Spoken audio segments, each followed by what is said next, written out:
नमस्ते, मैं हूं अदिति सिंह और आपका स्वागत है नेक्स्ट जेन भारत में। क्या एक स्टार्टअप लोगों की सेहत सुधार सकता है, खेती को स्मार्ट भी बना सकता है और अंतरिक्ष के लिए नई टेक्निक्स भी तैयार कर सकता है? आईआईटी कानपुर से निकल रहे कुछ युवा स्टार्टअप्स यही कर दिखा रहे हैं। नई सोच और रिसर्च के दम पर ये देश के बड़े चैलेंजेस के लिए सॉल्यूशंस विकसित कर रहे हैं। तो आइए चलते हैं आईआईटी कानपुर और देखते हैं भविष्य की ये नई तस्वीर। हर बड़ी खोज की शुरुआत किसी समस्या से होती है और हर बड़ी समस्या का हल बनती है नई सोच। आईआईटी कानपुर से इंक्यूबेट हुए ये स्टार्टअप्स भी इसी सोच के साथ काम कर रहे हैं। जैसे टीबी आज भी देश की बड़ी स्वास्थ्य चुनौतियों में से एक है। समय पर जांच न होने से इलाज में देरी हो जाती है। इसी समस्या को हल करने के लिए यहाँ एक स्मार्ट तकनीक विकसित की गई है। ये पोर्टेबल एक्सरे मशीन और आर्टिफिशियल इंटेलिजेंस की मदद से टीबी और फेफड़ों से जुड़ी दूसरी बीमारियों की शुरुआती पहचान करने में मदद करती है। इसकी सबसे बड़ी खासियत ये है कि इसे गांव-गांव तक आसानी से ले जाया जा सकता है, जिससे मरीजों की जांच जल्दी हो सके। टीबी, निमोनिया, सीओपीडी ये सारी बीमारियां हमारे देश में काफ़ी समय से हर साल लाखों लोगों की जान ले लेती हैं। तो हमें समझ में आया कि एक इस तरीके के यंत्र की ज़रूरत है जो पेशेंट के पास जाके एक्सरे इमेजिंग कर सके।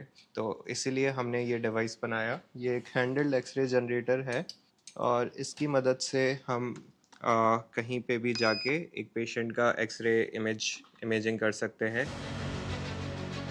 स्वास्थ्य के बाद अब बात ऐसी तकनीक की जो हमारी धरती और प्राकृतिक संसाधनों की निगरानी को आसान बना रही है।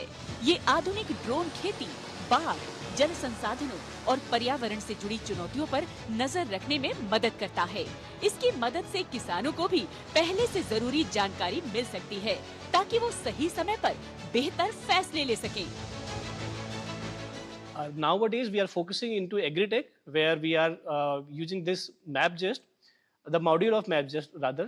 So we are calling it CRISIGest. So CRISIGest actually gives us the information of irrigation. So at the moment, we have developed a technique where we can tell the farmers that we can irrigate the land. I mean, we can give them this information 7 days prior to the irrigation that they need to irrigate, how much to irrigate and where to irrigate. So this is the technology that we are using for not only for agritech but also for various sectors. अब जरा विमान की तरह दिखने वाले इस अनोखे drone को देखिए। यहाँ तैयार हो रही है देश की पहली ऐसी स्वदेशी यूएवी तकनीक जो पूरी तरह सौर ऊर्जा से उड़ान भरती है। सामान्य बैटरी की सीमाओं को तोड़कर लगातार कई घंटों तक हवा में रहने वाला ये ड्रोन आपदा प्रबंधन से लेकर सीमाओं की निगरानी जैसे महत्वपूर्ण कामों में गेम चेंजर साबित होने वाला है। आमतौर पर ड्रोन्स 2 से 3 घंटे तक हवा में रह सकते हैं, लेकिन ये एक ऐसा अनोखा ड्रोन है जो 12 घंटे तक हवा में उड़ सकता है। साथ ही 5 किलोमीटर की ऊंचाई और 150 किलोमीटर की दूरी भी तय कर सकता है। अब चलते हैं अंतरिक्ष की ओर। छोटे सैटेलाइट्स की संख्या लगातार बढ़ रही है, लेकिन उन्हें अंतरिक्ष में सही दिशा में बनाए रखना भी उतना ही जरूरी होता है। इसकी जरूरत को ध्यान में रखते हुए यहाँ एक स्टार्टअप स्वदेशी स्पेस थ्रस्टर विकसित कर रहा है। आसान शब्दों में कहें तो ये सैटेलाइट का ऐसा इंजन है जो अंतरिक्ष में उसकी दिशा और गति को नियंत्रित करने में मदद करता है। इसकी सबसे बड़ी खासियत ये है कि इसमें इस्तेमाल किया गया ईंधन पहले की तुलना में ज्यादा सुरक्षित और पर्यावरण के अनुकूल है। The problem is the propellant is very hazardous. So the scientists and the persons who are involved in handling this propellant, they will be required a very good safety requirements, and it is since very carcinogenic for them, it is very hazardous. So for that only we are building this green alternative. So we have our very own green propellant which is developed in-house. That propellant is a non-toxic and non-carcinogenic propellant, and also it is not compromised with the efficiencies. स्वास्थ्य से लेकर खेती, रक्षा और अंतरिक्ष तक ये चारों startups दिखाते हैं कि आज भारत के युवा सिर्फ नई तकनीक नहीं बना रहे, बल्कि देश की बड़ी चुनौतियों का समाधान भी तैयार कर रहे हैं। आईआईटी कानपुर से निकले ये इनोवेशन इस बात का प्रमाण है कि युवाओं की नई सोच और शोध मिलकर भारत के भविष्य को नई दिशा दे सकते हैं।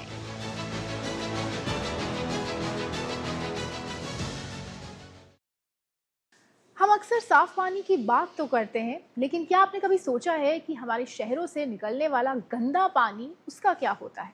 यही गंदा पानी आज नदियों, झीलों और पर्यावरण के लिए बहुत बड़ी चुनौती बन चुका है। और अच्छी बात यह है कि अब देश के युवा वैज्ञानिक प्रकृति की मदद से इसका समाधान खोज रहे हैं।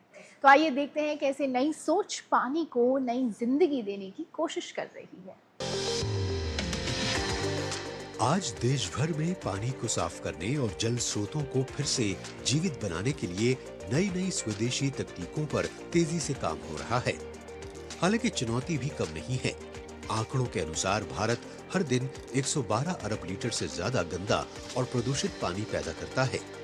इसी चुनौती का समाधान खोज रही है गुरुग्राम की यह आधुनिक लैब। यहाँ प्रकृति में पाए जाने वाले लाभकारी जीवाणु यानी माइक्रोब्स और पानी में उगने वाले सूक्ष्म पौधों यानी एल्गी की मदद से गंदे पानी को साफ करने की स्वदेशी तकनीक विकसित की जा रही है। आज हमारा देश आर्टिफिशियल इंटेलिजेंस और रोबोटिक्स में ही नहीं बल्कि बायोटेक और नैनोटेक में भी आगे आ रहा है। मेरे हाथ में आप देख सकते हैं इस बीकर में एल्गी है और कुछ माइक्रोबैक्टीरियाज। अभी माइक्रोबैक्टीरियाज क्या करते हैं कि ये किसी भी पानी में जो गंदा हो चुका है उसमें जाते हैं और पानी को पूरे तरीके से साफ कर देते हैं। इससे वाटर मैनेजमेंट सिस्टम काफी अच्छा हो जाता है। तो चलिए समझते हैं कि ये जरूरी क्यों है और ये टेक्नोलॉजी आखिर है क्या।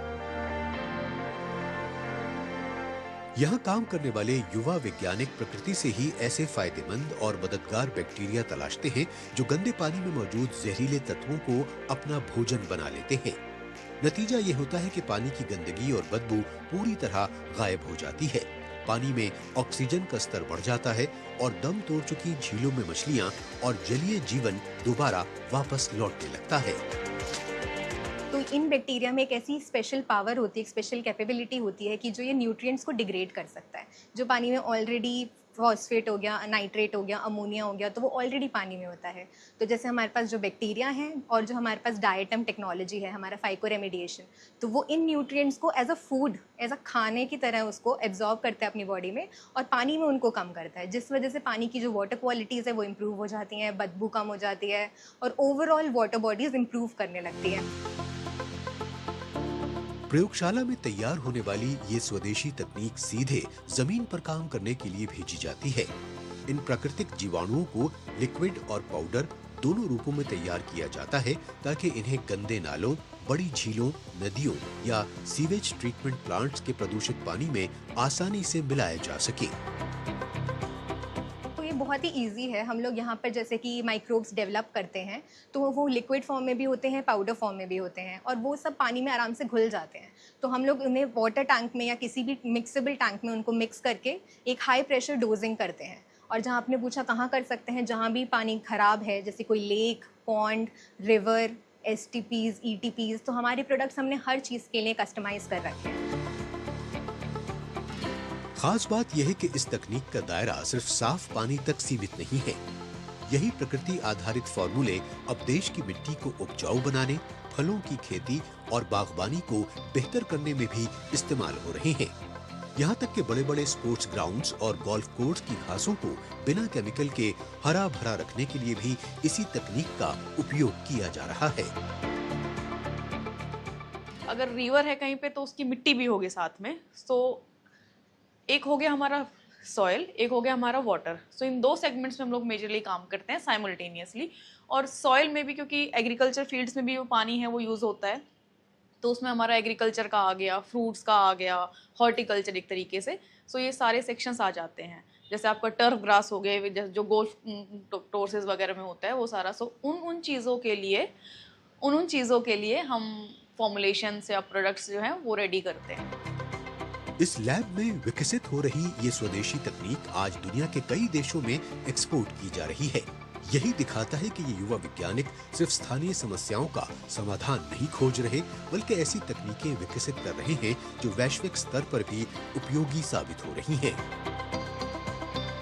जैसे ही हम टेक्नोलॉजी बढ़ रही है, इंडस्ट्रियल रेवोल्यूशन हो रहा है, एआई रेवोल्यूशन हो रहा है, तो इन चीज़ों में हमें हमारा सबसे मेन जो कंपोनेंट है वो है वाटर।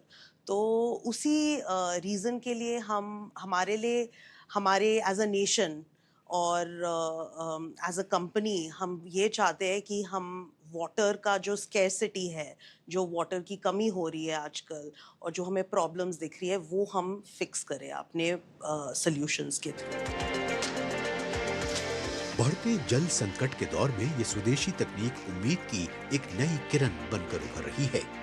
जहां एक ओर ये पानी को नई जिंदगी दे रही है, वहीं दूसरी ओर भारत को बायोटेक और पर्यावरण नवाचार के क्षेत्र में नई वैश्विक पहचान भी दिला रही है। आज हमारे देश में हॉकी का पैशन एक बार फिर से तेजी से बढ़ रहा है और सबसे अच्छी बात तो ये है कि भारत की बेटियां शानदार प्रदर्शन कर रही हैं और दुनिया में भारत का नाम रोशन कर रही हैं। लेकिन क्या आप जानते हैं कि हरियाणा का शाहबाद मारकंडा ऐसी ही एक धरती है जिसने भारतीय महिला हॉकी को कई सितारे दिए हैं। तो आइए चलते हैं उस खेल नगरी में जहां हर स्टिक से एक बन रहा है चैंपियन। उम्र छोटी लेकिन सपने आसमान से भी बड़े। मिलिए शाहबाद मारकंडा के पास गोमती गांव की 11 वर्षीय ईशानी चौधरी से। महज 3 साल पहले हाथ में हॉकी स्टिक थामने वाली ईशानी ने अपनी मेहनत और लगन के दम पर भारतीय सब जूनियर हॉकी टीम में जगह बना ली है। इतनी कम उम्र में मिली ये सफलता सिर्फ ईशानी की नहीं बल्कि उनके पूरे परिवार, गांव और शाहबाद की समृद्ध हॉकी परंपरा के लिए गर्व का पल है। सब जूनियर टीम में सिलेक्शन हो चुका है। मेरा सपना है कि मैं अपने भारत देश के लिए गोल्ड मेडल जीत के और अपने देश का और अपने माता पिता का नाम रोशन करूं। मैं चाहती हूं कि मेरा बच्चा इंडियन टीम में जाए और आगे देश के लिए आगे खेले, मैं गोल्ड मेडल लेके आए। ईशानी चौधरी जैसी कई बेटियां हर सुबह और शाम शाहबाद हॉकी स्टेडियम में अपने सपनों को आकार देती हैं। महिला हॉकी की नर्सरी के नाम से मशहूर शाहबाद ने 1982 से भारतीय महिला हॉकी को नई पहचान दी है। महान कोच बलदेव सिंह के मार्गदर्शन में यहां से 80 से अधिक अंतर्राष्ट्रीय खिलाड़ी और 8 भारतीय कप्तान निकली। आज इस विरासत को कोच गुरबाज सिंह आगे बढ़ा रहे हैं। पुराने समय में देखें तो यहाँ पे सैकड़ों इंटरनेशनल हैं और अगर हम अपना दौर देखें तो लगभग 98 से हमारे जो सीनियर दीदी संदीप कौर मैडम तो इंडिया टीम कप्तान रहे, जहाँ से सारा ये सफ़र स्टार्ट हुआ। उनको देख के आगे आगे जैसे जूनियर्स प्लेयर लड़कियाँ मोटिवेट हुई और उसके बाद इतने प्लेयर्स आने लग गए हमारे पास। शाहबाद मारकंडा में वर्ष 2006 में एस्ट्रो टर्फ बिछाया गया। आज इसी मैदान पर 90 लड़कियां और 50 लड़के रोजाना अपने सपनों को नई उड़ान दे रहे हैं। इसी अकादमी ने रानी रामपाल, नवनीत कौर, ऋतु रानी, नवजोत कौर और संदीप कौर जैसी दिग्गज खिलाड़ियों को भारतीय हॉकी को दिया है। आज भी शाहबाद की यही धरती नई पीढ़ी के खिलाड़ियों को तराश रही है ताकि वो तिरंगे की शान बनकर भारत की हॉकी विरासत को नई बुलंदियों तक पहुंचा सके। मैंने जब 2014 में हॉकी शुरू करी थी, मैंने सबसे पहले रानी रामपाल, संदीप कौर को यही देखा था, उन्होंने इंडिया टीम की जर्सी पहनी हुई थी। मेरा एम यही था कि मैंने जो भी करना है अपने कोचेज, अपने पेरेंट्स के लिए वो जर्सी एक बार जरूर पहननी है ताकि मैं आगे जाके इंडिया खेलूं, ओलंपिक खेलूं। शाहबाद मारकंडा और उसके आसपास के गांवों की बेटियों की आंखों में एक ही सपना बसता है, हाथ में हॉकी स्टिक हो, सीने पर तिरंगा सजा हो और वो भारत के लिए खेले। इन सपनों को उड़ान देने में उनके माता पिता भी हर कदम पर उनका साथ देते हैं। ऐसी ही 2 बहनें हैं, आशना कंबोज और उनकी छोटी बहन आरवी। दोनों पूरे समर्पण के साथ रोजाना अभ्यास करती हैं और एक ही सपना संजोए हुए हैं, एक दिन भारतीय हॉकी टीम की जर्सी पहनकर देश का नाम रोशन करना। सपना ये है कि इंडिया प्ले करना है, गोल्ड मेडल लेके आना है, इंडिया को रिप्रेजेंट करना है। और पेरेंट्स बहुत ज़्यादा सपोर्ट करते हैं, सुबह छोड़ते हैं, शाम को छोड़ते हैं, जिम छोड़ते हैं, डाइट प्रोवाइड करते हैं, बहुत सपोर्ट करते हैं वो। भारतीय हॉकी की असली ताकत सिर्फ उसके गौरवशाली इतिहास में नहीं बल्कि शहबाज जैसी खेल नर्सरियों में भी बसती है, जहां हर दिन नए सपने आकार लेते हैं। यही बेटियां कड़ी मेहनत, अनुशासन और जुनून के साथ भारत की हॉकी विरासत को आगे बढ़ा रही हैं। आने वाले कल में इन्हीं हाथों में तिरंगा होगा और इन्हीं के दम पर भारतीय हॉकी का स्वर्णिम अध्याय और भी उज्जवल बनेगा।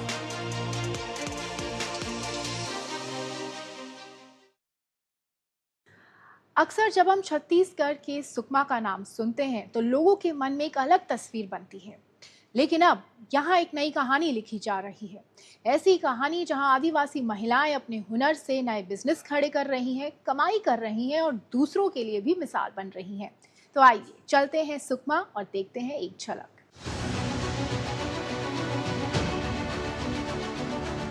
कभी देश के रेड कॉरिडोर का हिस्सा रहा छत्तीसगढ़ का सुकमा आज बदलाव की नई कहानी लिख रहा है। ये बदलाव आदिवासी समुदायों के जीवन में खुशहाली, आत्मविश्वास और नई उम्मीदें लेकर आया है। बादल गरजे से कड़के से बादल गरजे। इन युवा आदिवासी महिलाओं ने इस परिवर्तन को नई पहचान दी है। रोजगार के नए अवसरों ने उन्हें आत्मनिर्भर बनाया है और उनके सपनों को नई उड़ान दी है। दंडकारण्य यानी कि जंगलों का क्षेत्र, और यहाँ पर जंगल बहुत सारे पेड़ों के हैं। उसमें एक पेड़ है इमली। वही इमली जो हमारे लिए एकदम आम सी चीज है, यहाँ पर कैसे रोजगार का जरिया बन रही है। इस क्षेत्र में प्रचुर मात्रा में मिलने वाली इमली अब बदलाव की नई पहचान बन रही है। आदिवासी महिलाएं खुद इमली को प्रोसेस कर उसका पल्प, पाउडर और अन्य वैल्यू एडेड उत्पाद तैयार कर रही हैं। आधुनिक मशीनों और सामूहिक प्रयासों ने उनकी आय बढ़ाई है और आत्मनिर्भरता की नई मिसाल कायम की है। मेरे को यहाँ पर काम मिला है सर। यहाँ इमली बहुत सारी है हमारी सुकमा में। यहाँ इमली का काम होता है। ये काम से हमें रोजगार मिल रहा है, हमें बहुत अच्छा लग रहा है। पहले हम लोग भी घर में रहते थे, कुछ नहीं करते थे। यहाँ इमली खुला फैक्ट्री सुने तो यहाँ काम करना है, बहुत अच्छा लग रहा है हमें काम करके। ये हमारा थोड़ा मदद हो रहा है पैसे की। महिलाओं को बहुत ज़्यादा फायदा हुआ है सर। रोजगार के अवसर मिले हैं। जो महिलाएं घर में रहती हैं उनको बाहर निकल के काम करने का अवसर मिला है और घर में सहयोग देने के लिए बहुत अच्छा काम है ये। और सुकमा में ये फैक्ट्री पहली बार खुला है तो हम लोग को बहुत अच्छा लग रहा है यहाँ काम करके। स्थानीय प्रशासन की पहल दंडकारण्य फूड्स के जरिए बस्तर की जैविक इमली अब जंगलों से निकलकर बड़े बाजारों तक पहुंच रही है। इस आधुनिक प्रोसेसिंग सेंटर में इमली को पल्प और अन्य वैल्यू एडेड उत्पादों में बदला जाता है। इससे आदिवासी महिलाओं को रोजगार मिला है और स्थानीय वन उपज को नई पहचान के साथ बेहतर बाजार भी। अभी फिलहाल 20 लोग काम कर रहे हैं, डायरेक्ट और इनडायरेक्ट। यहाँ हमारा इमली प्रोक्यूरमेंट के लिए समूह के दीदी लोग बहुत लोग काम करा था, जो इमली लेने ले हमको प्रोक्यूरमेंट के लिए बहुत हेल्प करा है। बदलते हालात के साथ इस क्षेत्र की महिलाएं भी आत्मनिर्भरता की नई मिसाल बन रही हैं। बढ़ते पर्यटकों को देखते हुए वे छोटे छोटे कैफे और स्थानीय खान पान केंद्र चला रही हैं, जिससे उनकी आय बढ़ रही है और नए रोजगार के अवसर भी पैदा हो रहे हैं। सुकमा की ये कहानी बताती है कि जब विकास अंतिम छोर तक पहुंचता है तो बदलाव सिर्फ जिंदगी नहीं, पूरी पीढ़ी की दिशा बदल देता है। यही है आत्मनिर्भर, समावेशी और बदलते नेक्स्ट जेन भारत की असली पहचान। क्या किसी शहर की आइडेंटिटी सिर्फ उसकी ऊंची बिल्डिंग से होती है या फिर वहां रहने वाले लोगों की आदतों और सोच से? मिजोरम की राजधानी आइजोल इसका जवाब देती है। यहाँ ट्रैफिक में हॉर्न कम सुनाई देता है, सफाई एक आदत है और युवा अपने नए आइडियाज से शहर की नई पहचान बना रहे हैं। तो आइए चलते हैं आइजोल। पहाड़ों की ढलानों पर बसा एक ऐसा शहर जहां सुबह की शुरुआत बादलों के साए में होती है। हरी भरी वादियों के बीच बसा ये खूबसूरत शहर है मिजोरम की राजधानी आइजोल। जरा यहाँ के ट्रैफिक पर नजर डालिए, जहाँ सब कुछ कितने नियम से चल रहा है। सड़कें इतनी पतली और संकरी होने के बावजूद गाड़ियों का कितना अच्छा फ्लो है। ये यहाँ के ट्रैफिक मैनेजमेंट और लोगों के अनुशासन की एक बहुत बड़ी मिसाल है। Gamdang point smooth anti MM3 na boina le har sadna omlo na chan pakati chu kan tlom ngai na le kanin ha thiam theina hian enge traffic enge har sadna le boina neu beng cheng hi asiam lawa hian traffic rules hi enge ati nuamin enge ati smooth le ni। अनुशासन सिर्फ traffic तक सीमित नहीं है, यहाँ लोग अपने शहर को साफ रखना भी अपनी जिम्मेदारी मानते हैं। खासकर युवा छुट्टी वाले दिन खुद सफाई अभियान चलाते हैं। कई सामाजिक संगठन नियमित तौर पर क्लीन अप ड्राइव आयोजित करते हैं, जिसमें स्थानीय लोग बढ़ चढ़कर हिस्सा लेते हैं। मैं इस वक्त उन शहर के यंगस्टर्स के साथ मौजूद हूँ जो अक्सर शहर में क्लीनलीनेस ड्राइव का एक हिस्सा होते हैं। इनके लिए ये बस एक क्लीन अप ड्राइव नहीं बल्कि अपने शहर के प्रति जिम्मेदारी निभाना है। For me, in my opinion, cleanliness is something that it's not really a job. It's like a responsibility. And like me and my friends, we love to just clean around. No one really forces us because like cleaning really fixes our mental health and like it makes us happy. एक तरफ ये शहर अनुशासन और जिम्मेदारी की मिसाल देता है, तो दूसरी तरफ ये शहर महिला सशक्तिकरण का भी उदाहरण देता है। इस शहर की रफ्तार को आगे बढ़ाने में सबसे बड़ी भूमिका निभाती हैं यहाँ की महिलाएं। मेरे पीछे दिख रहा ये मार्केट इसका सबसे बड़ा उदाहरण है। यहाँ हर छोटे से लेकर बड़े व्यवसाय को संभालने वाली अधिकतर महिलाएं ही हैं, जो हर काम को अपने दम पर करती हैं। परिवार संभालने के साथ साथ वो दूसरी जिम्मेदारियां भी पूरी आत्मनिर्भरता से निभा रही हैं। यहाँ तो मिजो लड़की तो बहुत लड़के से ज़्यादा काम करते हैं। यहाँ भी देख सकेंगे, मिलेनिया में भी लड़के के ज़्यादा लड़की हैं। यही सोच अब आगे बढ़कर नई पीढ़ी को भी दिशा दे रही है। यहाँ युवा सिर्फ शहर को बेहतर नहीं बना रहे, बल्कि उद्यमिता और नए विचारों से उनकी पहचान भी बदल रहे हैं।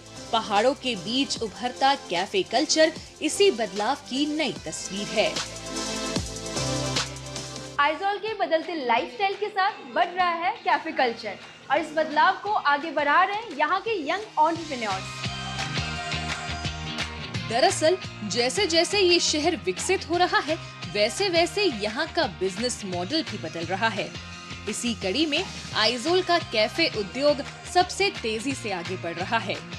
यहाँ के ज्यादातर कैफे खुद युवाओं द्वारा ही चलाए जा रहे हैं, जिसकी वजह से आज की पीढ़ी को रोजगार के लिए बड़े शहरों का रुख नहीं करना पड़ रहा। ये बदलते पूर्वोत्तर भारत की झलक भी पेश करते हैं। For this 2-3 years, there are like around 80 to 100 new cafe here in Aizol. So they just open a cafe because of the vibe, the culture, and also Gen Z. Aizawl आज सिर्फ एक खूबसूरत शहर नहीं, बल्कि पूरे देश के लिए एक प्रेरणा बन चुका है, जहां प्रकृति के साथ अनुशासन भी बसता है, स्वच्छता एक आदत है, महिलाएं विकास की अगुवाई कर रही हैं और युवा अपने नए विचारों से भविष्य की नई पहचान गढ़ रहे हैं। यही है बदलते पूर्वोत्तर और नए भारत की नई तस्वीर।